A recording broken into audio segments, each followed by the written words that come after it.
ndi Ezekiel abavyeyi nibige kuganiriza urwaruka kuko nka jewe igihe nabona ejaculation ya mbere zibajije ko yahagize pipi ariko nca ntangara mbonye nazanye bijya bintu vyera nagize ndabibwira papa yaciye ampurushi nukuri rero umutunganye amaseminere yo kwigisha abavyeyi urumva nk'uyo yakubise urushi iyumvira ingene yakomeretse yibonye ko ibintu bwa mbere hanyuma akaja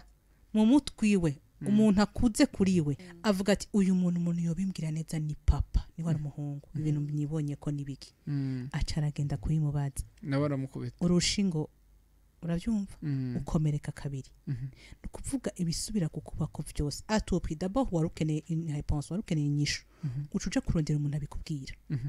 uwo muntu ashobora kuba ari umujama wawe kweruzi ko akuruta imyaka ugashunga ati banje nabonye ibintu bimeze kuno ntubuzi rero ingene urunganwe nka wewe akubwira ivyo bintu aca kwigisha ibindi bimwe twamye tuwumva kumbura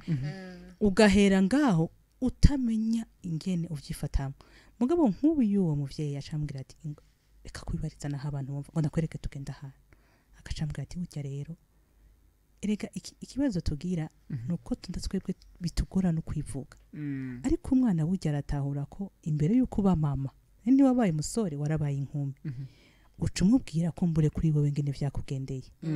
hanyuma agatahura kati aha okay nanje nakutse ndiko ndaja mu gishinga c'abagabo urumva ndiko ndakura nanje